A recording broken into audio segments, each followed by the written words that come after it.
Welcome. This is our first invited session talk of CPAIOR 2021.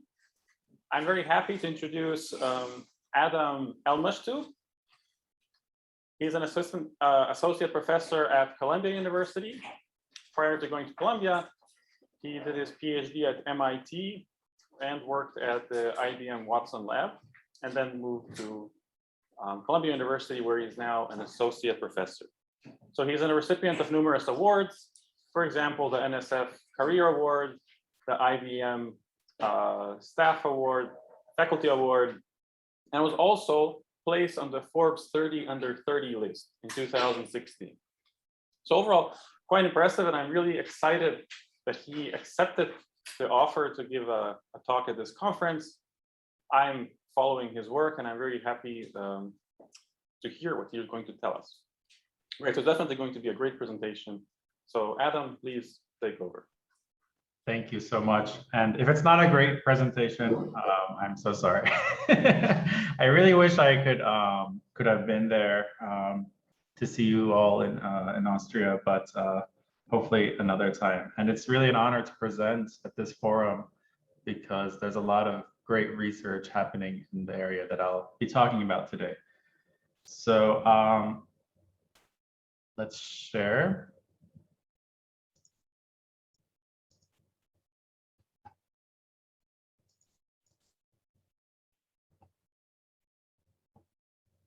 All right. So Emir, does it look good? Looks great. We see the next slide as well. So we see the presenter view. Yeah. I'm sorry, what was that? We see the current and the next slide. Like we see. So you're seeing the wrong one. Okay.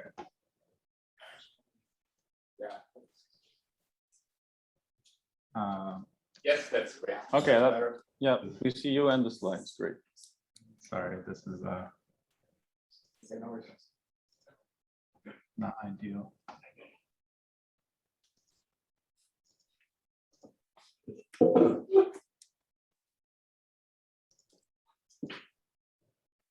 Okay, so hopefully this is good now. Yes, great. Perfect. Thank you. So yeah, it's a great pleasure to be here. So my talk is about contextual optimization, which is trying to think about how to connect machine learning and operations research problems together, which many of us here are currently thinking about. And I'll specifically describe one of the angles that I've been looking at. Before I do that, I just want to acknowledge some of my great co-authors here. First and foremost, Paul Grigas, who has worked with me on a lot of the work I'll present today. So it's been a wonderful collaboration with him. And then some of my other co-authors, Ambush Tawari from Michigan, Ryan McNellis, Jason Lang, and Othman El-Belviti. These three are all my previous students. And Paul is at Berkeley IUR. Okay, so what do I mean by contextual optimization? The idea is that there's some optimization problem that I want to solve to make decisions. But unfortunately, some of the parameters of this optimization problem need to be estimated or predicted. And the way I'm going to do that is using some contextual data that is somehow connected to these unknown parameters that I need to estimate. Okay, and this is pretty common for anyone that does OR in practice, that you don't just have an optimization problem, you need to run it through a solver. There is typically some estimation or prediction aspect before we can do that. Specifically, what we're going to be talking about today are optimization problems with linear objectives. And the idea is that the actual objective itself is going to be unknown to the decision maker at the time we're going to solve the problem. But we're going to have some data which we can use to predict this objective. Okay, so let me first give you some examples of the kind of problems I'm talking about, and then we'll build a mathematical model together. So these are kind of contextual optimization problems with linear objectives, and I argue it's a pretty rich class of problems. And here's like three very classic models which hopefully you've seen at least one or two of them. So my favorite one is the economic lot sizing model because I studied this in my thesis. This is a classic model for inventory management. And the idea is that you want to decide on a sequence of orders to minimize some combination of ordering and holding costs.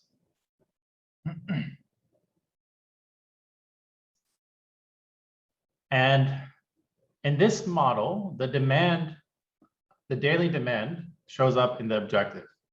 Okay, so the unknown parameter here that we have to predict to solve this problem is actually the demand. Okay, so every day there's a demand, I need to satisfy all the demand. So that's the kind of constraints you have. The way one would go about predicting the demand is by looking at, let's say, the search history of users, orders currently in place, similar product sales, seasonality, and so on. Okay, so this is a deterministic optimization problem, but of course, demand is always stochastic. So what people do, of course, is that you have to come up with some forecast, you plug in the forecast into this problem and you solve it. And in the case of one product, this can be formulated as a linear program, where again, the demand shows up in the objective. Another classic example is the shortest path problem. I don't need to say much here. Everybody knows what that is. I'll just say that when we all learn about the shortest path problem, we just assume we're given Cij, the edge cost from going to I to j. We never really think about, when we're learning about this problem, like, where does Cij come from? How do we estimate this in practice, in particular for transportation networks? Okay, so the time to travel on an edge could depend on the time of day, like rush hour, holidays, traffic, speed limits, and that kind of stuff. So when I'm solving a shortest path problem, let's say on Waze or Google Maps, really what it's doing is estimating the cost of the edges and then providing you with the shortest path. It doesn't know exactly the costs of the edges until later on, after you've traversed the network or you've collected GPS data or app data to measure. But in real time, you don't ever know the cost exactly. Last example is in portfolio optimization. So here, this one is not exactly a linear program. The constraints are going to be nonlinear. So you have constraints on the risk of your portfolio, but the objective is to maximize the expected return of some weighted combination of assets. But we don't necessarily know the return of the assets, so we try to make predictions. If we knew the returns of the assets, we'd be billionaires, right? So we can only make predictions and then go from there. And we make predictions based on historical returns, social media, news, economic indicators, and so on. Okay, so these are three kinds of problems. And again, all the parameters appear that we want to predict appear in the objective, which is linear. So what is the standard way to go about solving these problems? We call it the predict and optimize framework, for lack of a better name. Although the name is sort of clunky, but I don't really have a better way to describe it because so many of us have been doing this. And the idea is that you simply first build a machine learning model that takes features and then outputs parameter predictions. And then you plug in those predictions into your optimization model and solve it. Okay, so it's sounds naive, but that's sort of the standard thing to do, and this is called predict and optimize. And I'll just give you a little warning, not warning, but a little preview that it's actually not a terrible approach. There's some good reason to do this.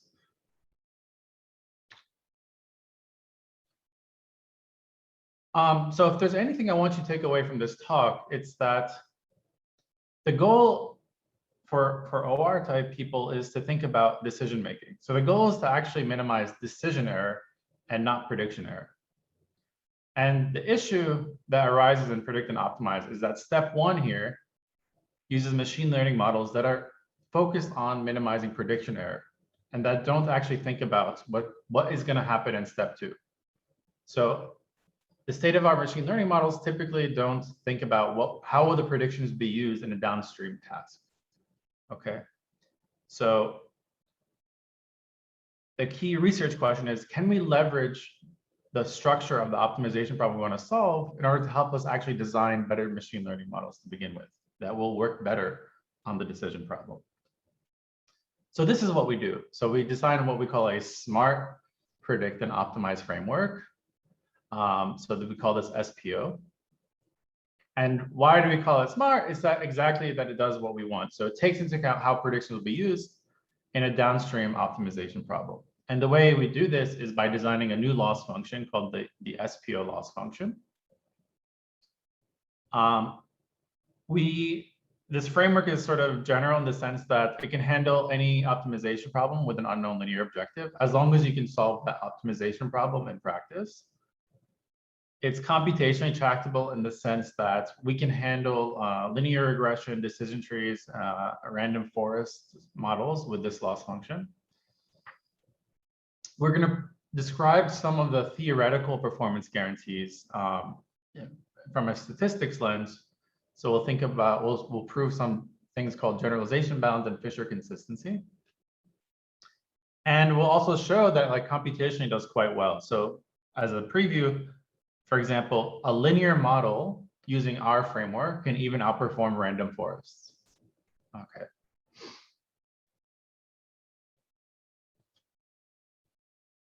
All right, good. So yeah, you are completely allowed to laugh at the name, by the way, smart, predict, and optimize. I find it kind of silly. I also kind of regret it because every time I present this, I feel a need to like convince people that this is a smart idea. So like now I'm like 10 feet in a hole, and hopefully by the end of the talk, I get out of the hole and I convince some of you. Okay. Also, I'm doing my best to monitor the chat. So if you have any questions, please feel free to just put them there. Or you are welcome to unmute if you like. Okay, so some previous existing work, I won't spend too much time here, but the earliest I could find is Bengio tried to train a neural network that tries to minimize some financial criteria. More related to our work is this earlier paper of Cao, Van Rooij, and Yan, who tried to think about minimizing decision error, but for a specific setting where there's no constraints, and the problem is like an unconstrained quadratic optimization. In this setup, everything works out nicely in closed form, and it's quite hard to extend it to thinking about constraints or other kinds of problems. There's this paper, Bon and Rudin, that thinks about that goes from mapping features to decisions directly.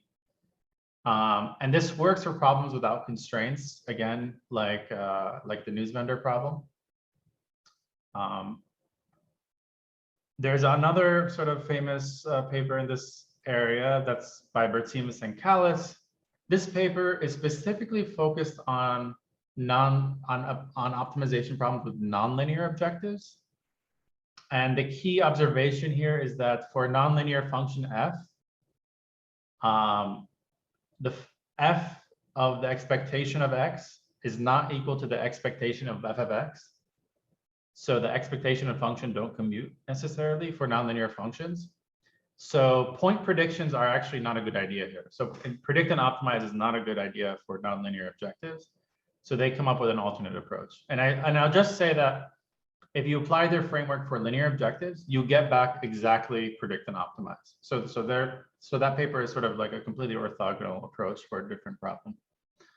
And there's a lot of other works in operational statistics and stochastic optimization that are related, but these are just a few. And I'll mention some developments along the way over the last couple of years.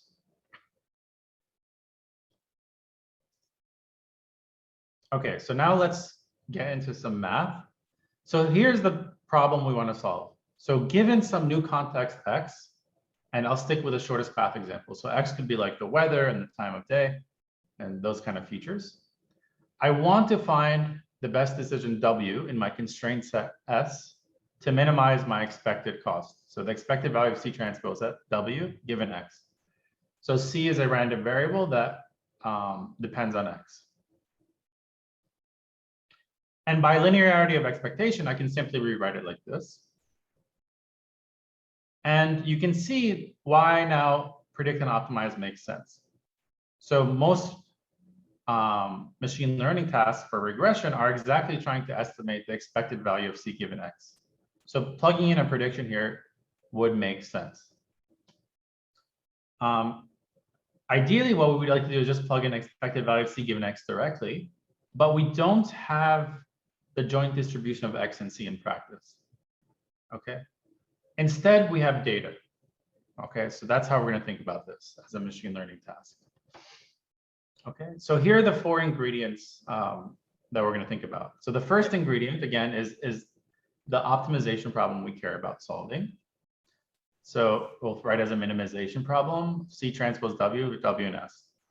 And the idea is that C is not necessarily going to be known, or it could be a prediction.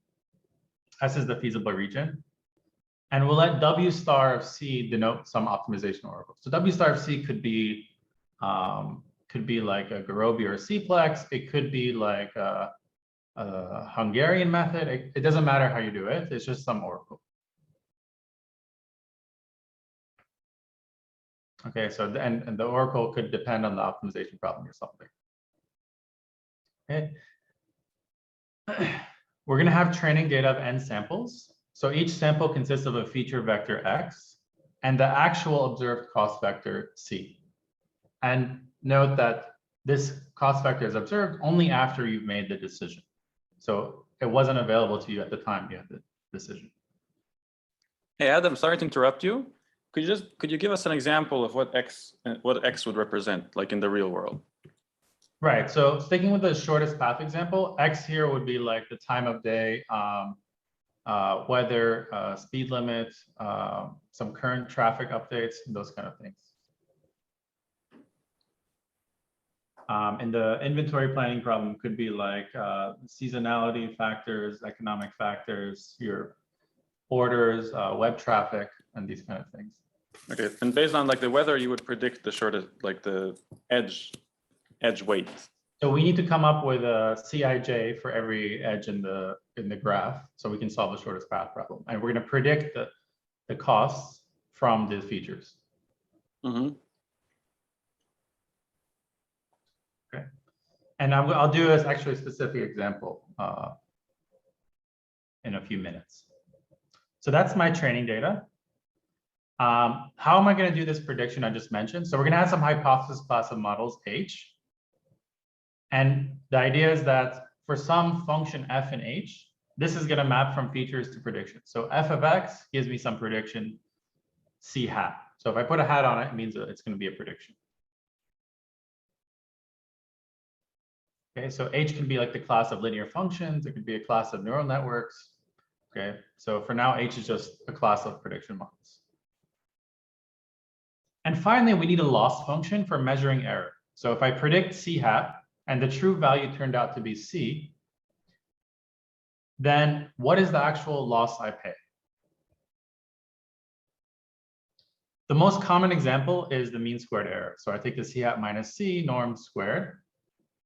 This is the mean squared error, but we're going to come up with a different loss function. So that's that takes into account ingredient number 1, the decision problem. And before I move on, I just want to highlight that if I only gave you the second, third, and fourth ingredients, this is exactly the setup for regression, like standard regression. So the only thing new here is that I'm also telling you that how the prediction will be used in some downstream problem by ingredient 1. Otherwise, everything is just standard machine learning. Okay, so tying everything together, what does predict and optimize look like? Well, first, you need to find the best function in your hypothesis class. And we do this by what's called empirical risk minimization.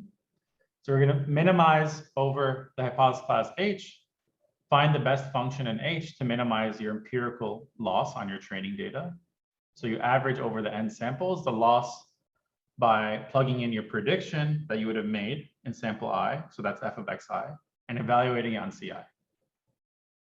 That's the true value. Once I have my prediction model f star, now I can use this for decision making in the future. Every time I see new x, I plug in x into my prediction model f star. That gives me my predicted cost vector, and I plug that into the optimization oracle w star. So this is predict, then optimize. And mapping this back to our favorite classic least squares linear regression, that would be finding the best matrix B that maps from feature vectors to cost vectors. And here we're minimizing mean squared error. Once I have this best matrix B star, every time I see a new X, I multiply by B star. That gives me a cost vector. I plug it into W star. So what is this new loss function that we're going to have? It's called the SPO loss, and I'll derive it in 2 steps. So given a true cost vector C, the best thing we could have done is W star of C by definition. And the true value is C transpose W star C. Unfortunately, we don't have C. So what we did is we made a prediction C hat, and then we executed the decision W star of C hat. However, the cost we incurred is with respect to the true value C. So the cost we incurred is C transpose W star of C hat. So the difference of these two quantities is exactly what we call the SPO loss. So this is the cost I actually incur minus the best possible cost.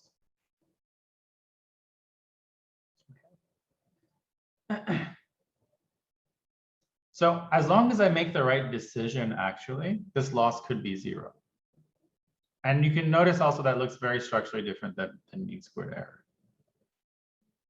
Okay. It is at a high level, it is also related to regret, if you're familiar with the notion of that. But there are some differences, in particular, like the dependency on this optimization oracle. Okay, so I won't get into that issue right now, but hopefully this makes sense. So far, I still haven't really done any research per se. We're just setting up the model. So let me visually explain to you a little bit more about this SPO loss. So let's look at an example on the left. So S is like this polytope that we're optimizing over. And suppose the true value is C. And I'm plotting the negative of cost vectors here because I'm minimizing. So for this cost vector C, the optimal minimizer is this star over here. And this gray cone corresponds to all cost vectors such that for any of these cost vectors, the optimal solution is this star. Okay, so for any point in this cone. So let's consider 2 potential predictions, C hat A and C hat B. Which one is better? Obviously, C hat A is better because if I predict C hat A, I get the same optimal solution. So I have 0 SPO loss. If I predict C hat B, I end up with this decision down here. Now, why is this somewhat unfortunate?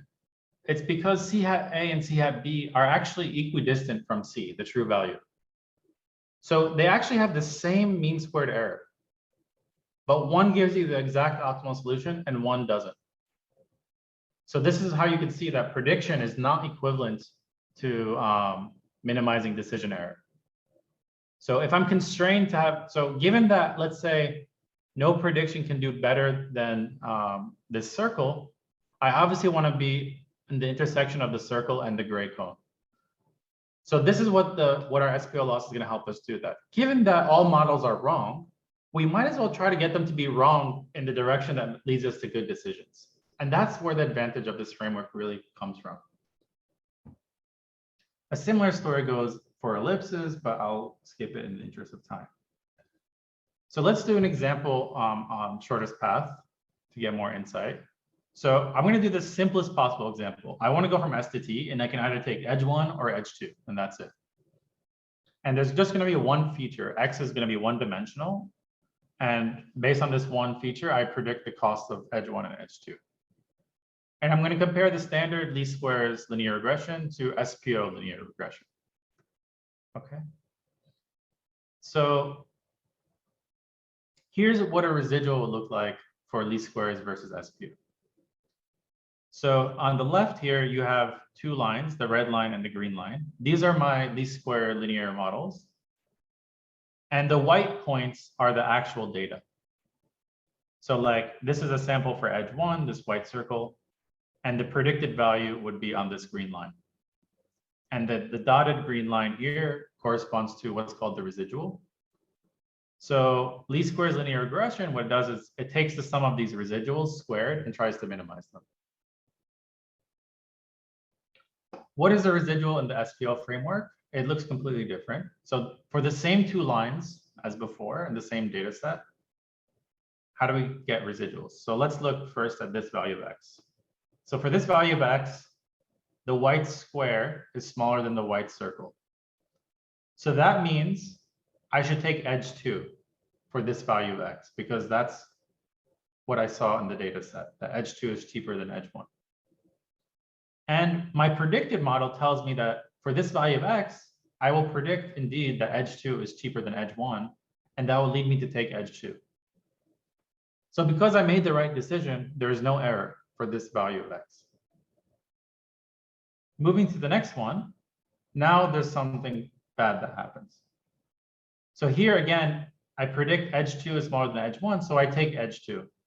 Unfortunately, in the data set, edge 2 was more expensive. So here I made a mistake. And the value of the mistake has nothing to do with the predicted values. It is only measured with the true values. So the residual is connecting the two white points together, the square and the circle. So this distance is the actual loss I incurred.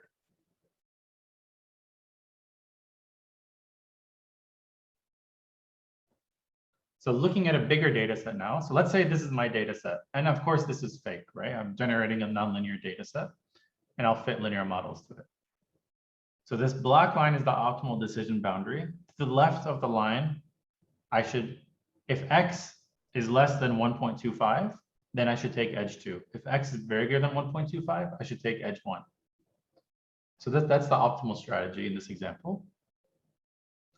And now, let's suppose I fit least squares linear regression models to fit the edge cost for edge 1 and edge 2 as a function of x. So where these two lines intersect gives me the decision boundary for linear regression. And it's not bad, actually. So the only place it messes up is between the red and black lines. So in this area, the linear regression models tell me that edge 1 is cheaper than edge 2, but it turns out that edge 2 is cheaper than edge 1. So in this area, the least squares linear regression approach is making a mistake. What is the SPO model doing? So this is the linear regression from using the SPO loss. And you can see that the decision boundaries here are essentially optimal. So I actually get no loss on my training data here. And you can also see that the fitted models they look visually different. And in fact, this is not the only optimal solution. So here's another optimal solution that looks completely crazy. It predicts edge 2 to be 0. And edge 1 even has a negative slope. Yet, this is performing optimally. Okay, so what the SPO loss function immediately recognizes is that it doesn't really care about the shape necessarily, it cares about the decision boundaries, and it's finding them. Okay, and in this particular instance, there's a lot of optimal solutions as long as they intersect in the right place, but more generally, there won't be.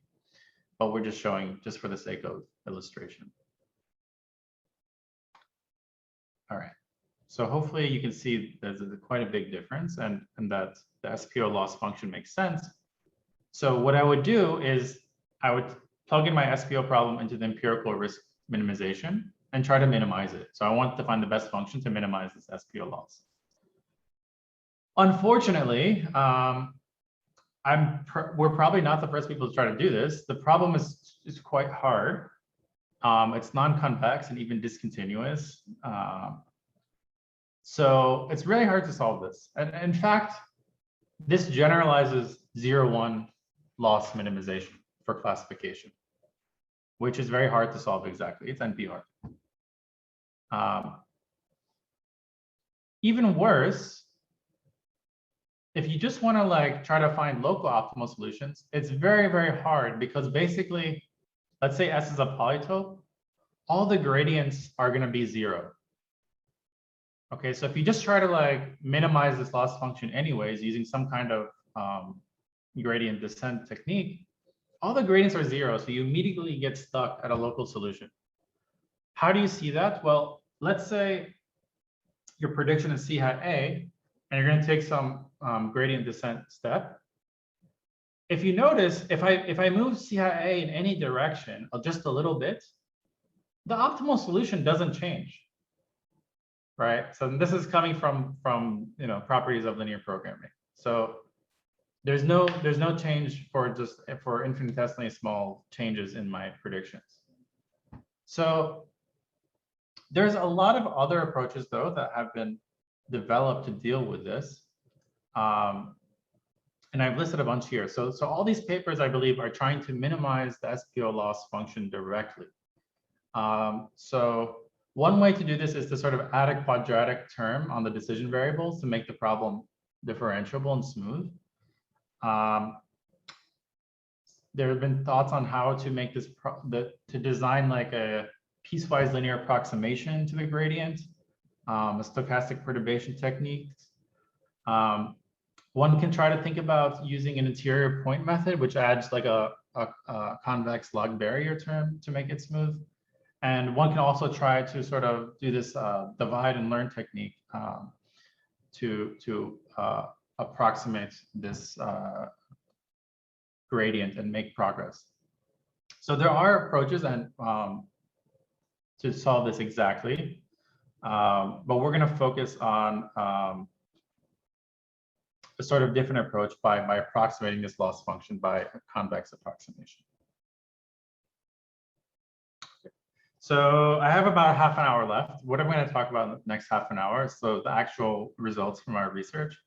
So first, I'll explain why does ERM even work? Why is this a good idea? And the idea is that it generalizes well to, and then I'll talk about how we're going to solve linear regression models with SPO loss. And then I'll talk about decision trees with SPO loss. Okay, so just one slide on generalization bounds. The idea here is that if I'm setting up an ERM problem and I'm trying to minimize my training error, you hope that what you see in the training error is going to generalize to your test error or your out of sample performance. Okay. So basically in this paper, it's a little bit technical, but because SPO loss is non-convex, it is very hard to prove these generalization bounds. And so we exploit some properties about S, and we prove some Lipschitz-like conditions on this problem to get generalization bounds. I'm not going to talk about that, but it's a direction I think is important and exciting, and it justifies the use of ERM, because without generalization guarantees, there's sort of no reason to believe that anything we do on the training data is going to generalize out of sample. Okay, so let's talk about linear regression for the SPO loss. As I said before, it's non-convex. Training the model directly is quite difficult because gradients are just all zero. So what we're going to do is come up with a convex approximation called the SPO plus loss. And I'll do a very brief derivation just to give you some insight, like where is this as convex approximation coming from? So this first step is to simply rewrite the SPO loss. So this is the SPO loss here. And we use the classic trick of adding 0. So this term alpha C hat W star of C hat is added and subtracted. And it turns out when we do this, we can rewrite the problem entirely in the following way. And really this representation is a strong duality result. But you could see that if I set alpha to infinity, what happens is that this negative C hat term dominates. And so the optimal solution here will be W star of C hat. So if I plug in W star of C hat here, and everything cancels out and you get back the original loss function. So rewriting it in this sort of dual formulation, if we plug into the ERM problem, we get something like this.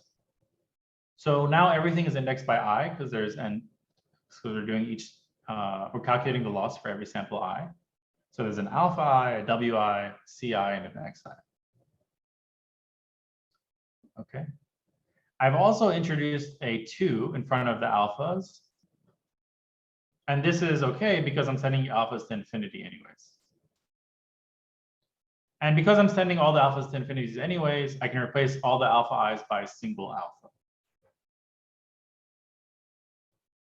Okay, so that's one step. Then the next step is that I simply actually remove entirely the dependence on alpha. And why is that? So first of all, for any function f, it's reasonable to just assume that alpha f is also in the hypothesis class. Okay, so for the class of like linear models, if a matrix is in H, then any scalar multiple of that matrix is also in H. Okay, so optimizing over f and alpha is the same. With one caveat here is that alpha did not appear in this part of the problem, but because we're doing linear optimization, optimizing over f and optimizing over f times a positive scalar is the same thing. And that's a special property of linear objectives. Okay, and then we still have this non-convex term here, and what we do is approximate it by a first order approximation. Okay, and that's the last step. So at the end of the day, we end up with this convex loss function called SPO plus, which can be derived with a series of steps that is really using the structure of linear optimization and the concept of hypothesis classes. And when is the approximation exact? I'll say more about that in just a second. But given this SPO plus loss function, we can now train models well. So actually, if S is a polyhedron and we're doing linear regression, the whole thing reduces to one giant linear program. If you want to add like a ridge penalty or a lasso penalty, you can still solve it as an optimization problem. If n is large or the s corresponds to some integer program, then you might want to use an SGD method. In the case when when we're solving an IP, actually, it's a clever idea is to use an LP relaxation, which helps you compute gradients a lot faster, or to just approximately solve the problem by looking at the best of some solution pool. And these heuristics tend to speed things up. Okay, so what is the insight here? This SPO plus loss function has a deep connection with what is called the hinge loss in machine learning. So recall in machine learning, where we're thinking about classification, we have the 0-1 loss function. Hopefully you've seen this picture before. And this is a non-convex loss function. And typically we approximate it by something convex, like this hinge loss here. Okay, and there are other approximations like logistic loss. And this hinge loss is the key idea behind support vector machines. And one interesting property of hinge loss is that with enough data and if the model is rich enough, minimizing the hinge loss is actually equivalent to minimizing the 0-1 loss. Okay, so you actually can recover the true minimizer if your hypothesis class is rich enough and you have enough data.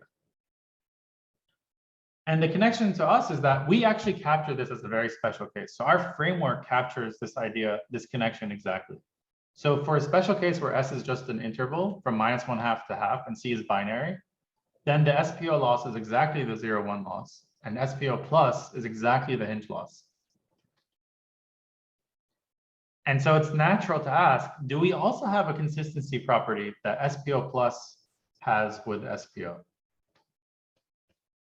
Okay, and the short answer is yes, but let's understand what this consistency result means. So for consistency, the way it works is like, let's just assume for a second we have full distributional knowledge of X and C together. And we are allowed to do we can have any prediction model we want. So the hypothesis class can be anything. What would you do if you had all the information you want and you could use any model you want? What function minimizes the SPO loss? Okay, in the interest of time, I'll just tell you the answer. that the function you want is exactly the function expected value of c given x. Okay, so that's not too surprising, but it's somewhat insightful. That's what you want if you could have any function you want. So the cool thing about SPO plus is that the true minimizer of SPO plus, if I knew everything and I had no restrictions, is also the expected value of c given x. And it's actually unique, which is even nicer. So under this ideal setting, we actually recover exactly the right prediction model. We do need an assumption, though, that c given x is continuous and symmetric around its mean. And this is satisfied for setups like when you have, let's say, like a Gaussian noise. Okay, so this consistency property sort of validates the use of this surrogate as with some theoretical underpinning. Now, for the astute followers that are still with me, you may say, well, wait a second. For least squares, the true minimizer of least squares is also the expected value of c given x. If you teach machine learning you probably teach this fact that the best thing you can do for least squares is also the expected value of c given x. And actually, that's what it's trying to predict. So least squares is also consistent. So therefore, predict and optimize is actually a good idea. But did I just waste all of our time here for the last 40 minutes? The answer is no. And what I did here is basically present to you an entire new framework that is just as theoretically valid as what we all know and love, which is least squares. So using SPO plus is just as theoretically valid if you believe those assumptions as least squares. Okay. So on the theory level, they're sort of equal. And the question now is, what about the computational level? So in practice, you should expect that SPO plus is going to work better because it's taking into account the optimization problems downstream. Okay, so the consistency results assume you have infinite data and you have no model misspecification. Both of those facts are going to be wrong in practice. So we're not going to be able to get expected value of c given x. And so using the structure of the problem to overcome model misspecification and data limitations is going to be very useful. So let me quickly do an experiment and then save some time for questions. So the experiment here is that we're going to solve the shortest path problem on a grid, let's say like a 5x5 grid, and we're going from one corner to another corner. And I'm going to generate the edge cost in some nonlinear way that depends on some degree parameter. So the higher the degree, the more nonlinear the data is, but I'll be fitting linear models to the data set. And I'll use SPO plus, least squares, and even random forests. Okay, and I'll try different training data sets of size 100 and 5,000. So when the training data set size is only 100 samples, here's what happens. So on the x-axis is the degree of how nonlinear the data set is. So when the degree is 1, the data set is actually perfectly linear. So there's no model misspecification. So everything works really well, actually. As I increase the model misspecification, you can see SPO plus is outperforming all the other methods, including random forest and least squares linear regression. So this is the purple is SPO plus.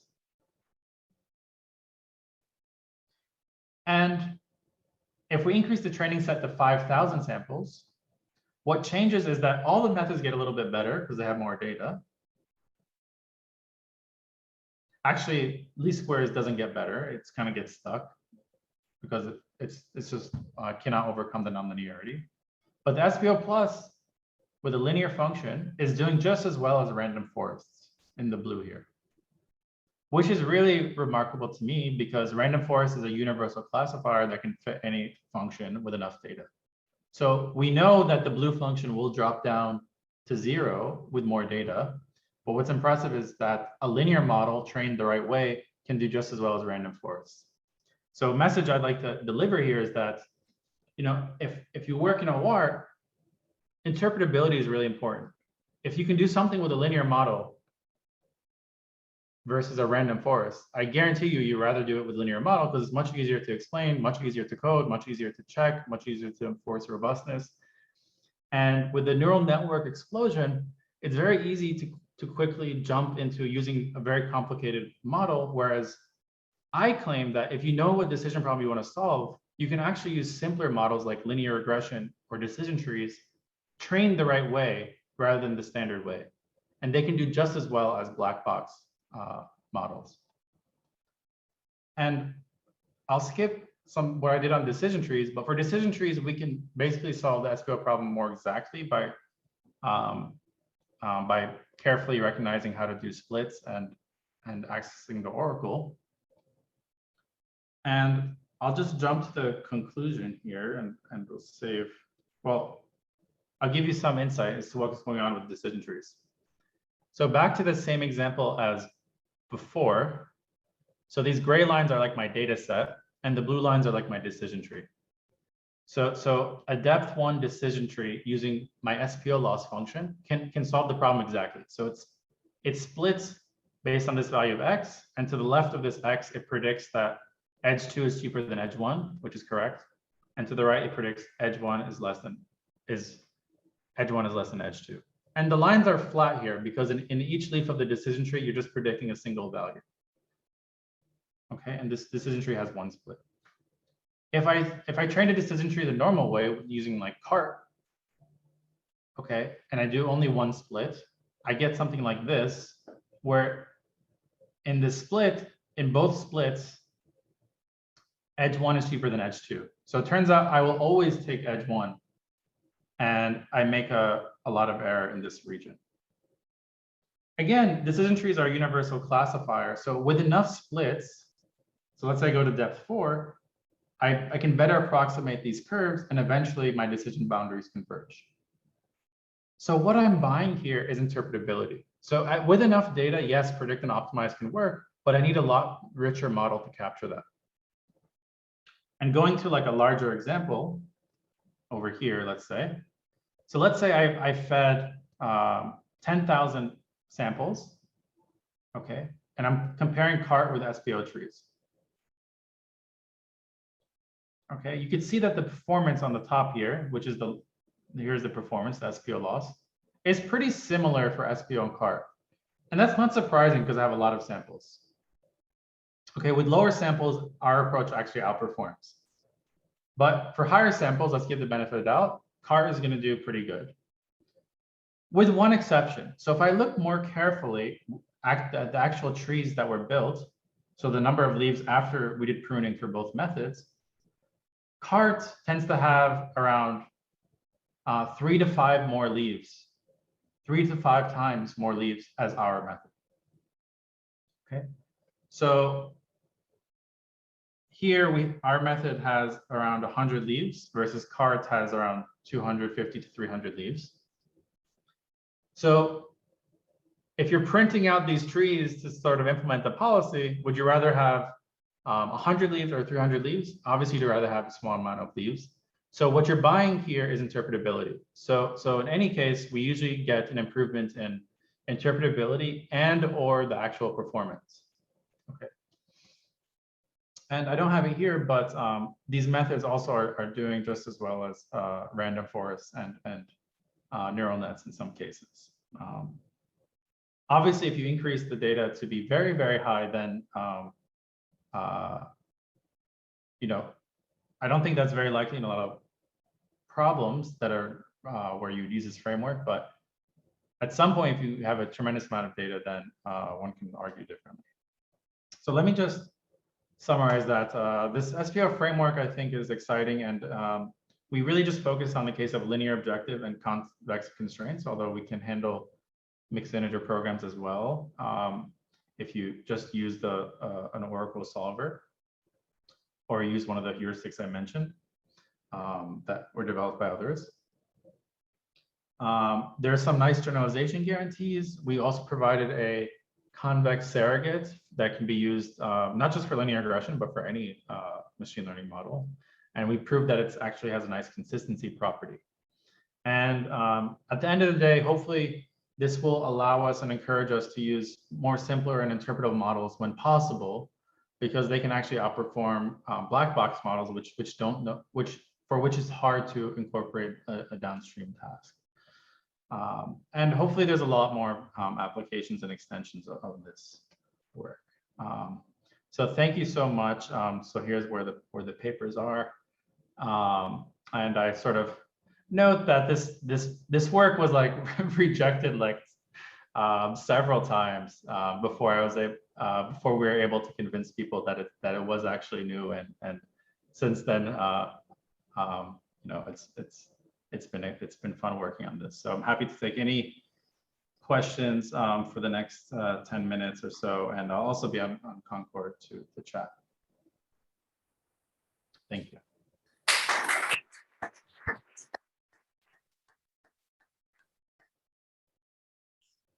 Okay, great. So thank you for the talk. I think it was great.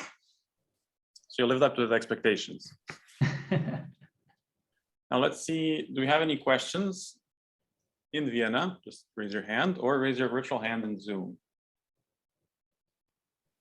Any questions? We'll give it 5 more seconds and then I'll ask a question.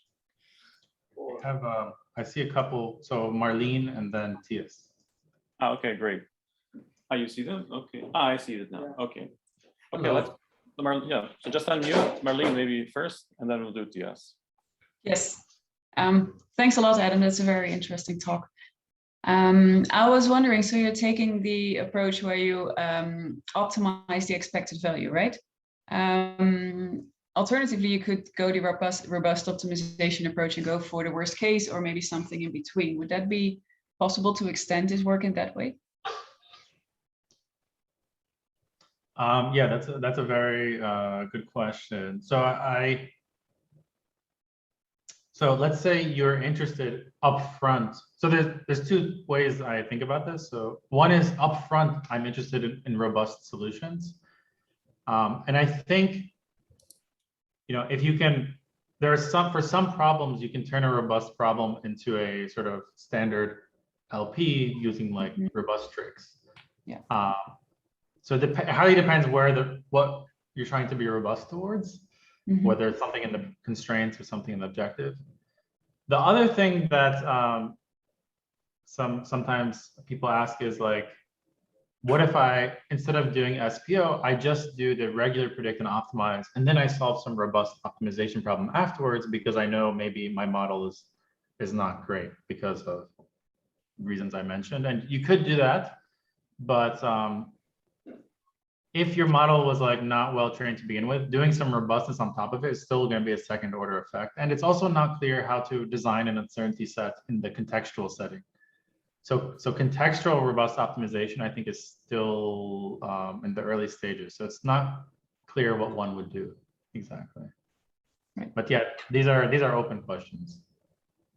Thank you. Okay, so I think we have more time for maybe 2 more questions or so. So Tias, please go ahead. All right. Thanks, Adam, for the nice talk, the nice overview, and the nice work in general.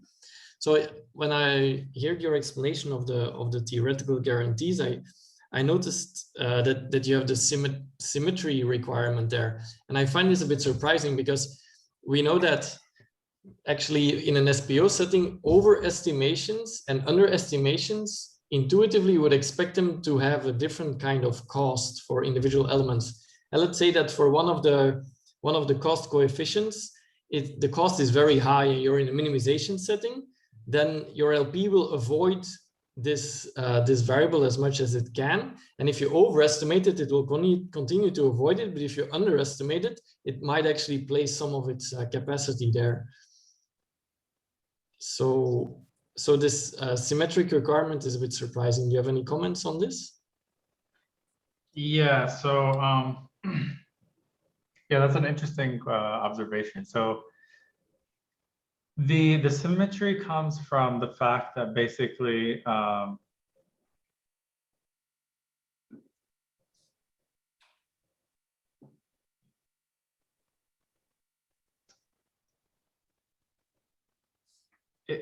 it's a little, I don't have a great intuition for it, but it comes because you need to, when you perturb a little bit in either direction, you don't want the solution to change a lot. So, but the reason you're mentioning is more about the expected values, I'll say. So there's something going on here with the fact that we're doing linear optimization. So this assumption is not needed to prove that hinge loss is consistent with 0-1 loss. So our framework is more general, and it does need this assumption, and it is actually like a necessary assumption. Yeah. So is this expected value? Maybe I understand the expected value. Is it for each coefficient separately, or is it over everything somehow? Maybe that could be a difference in the interpretation. So it's for the global distribution. So it's that the C given X is centered around its mean, basically. But C is itself a vector. Yes. Yeah. All right. So I don't have a great answer for you right now, but I'll think about it and get back to you. All right. Thanks. Okay. Okay. So the next question will be from Neil. Thank you for the talk. Yeah, interesting talk. Thank you. Of course, an interesting work. And I also wanted to ask something that's slightly non-technical, but more of an observation from your point of view, and your particularly how this work has progressed. So the original paper is going to be forthcoming in Management Science, some years after the appeared in Archive, I think. And you noted that paper, an award-winning paper in a top journal, was rejected by several prominent computer science conferences. Tell us a bit more, and what's your views about computer science conferences reviewing? Yeah, so I appreciate the question. So my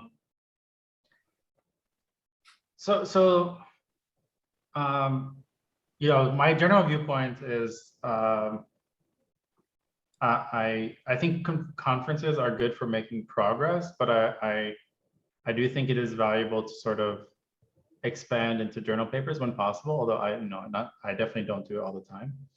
But the reason why I want to submit to these places is just because of the visibility that one would get. Not that I think they are better than OR journals or conferences, but I just sort of, the reality is they have a lot of visibility, and sort of you can hate the game or join it.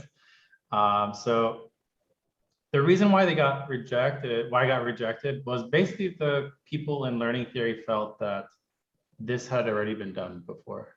So they were hard pressed to believe that, how could it be that you're doing this? This sounds like a well-studied problem. We've done this like support vector machine stuff before.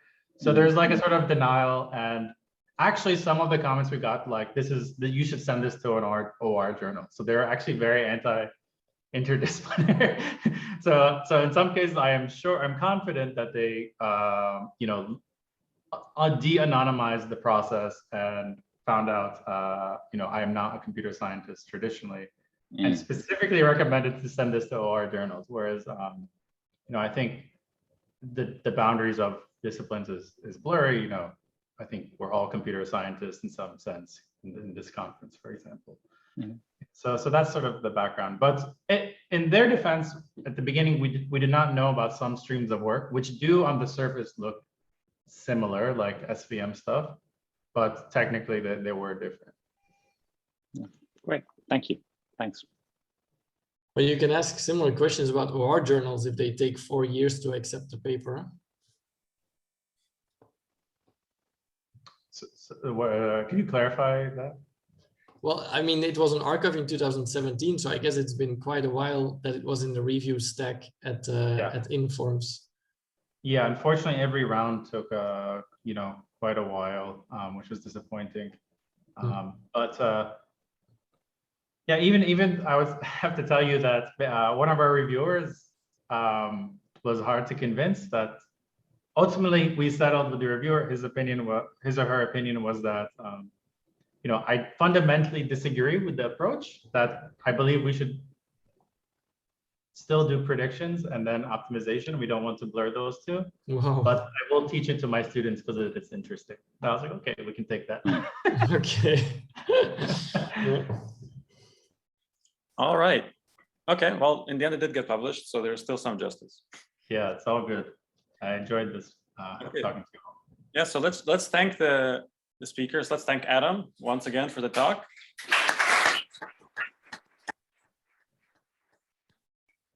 Okay. Yeah, thanks Adam for the great talk. And thank you so much. Looking forward to your future work.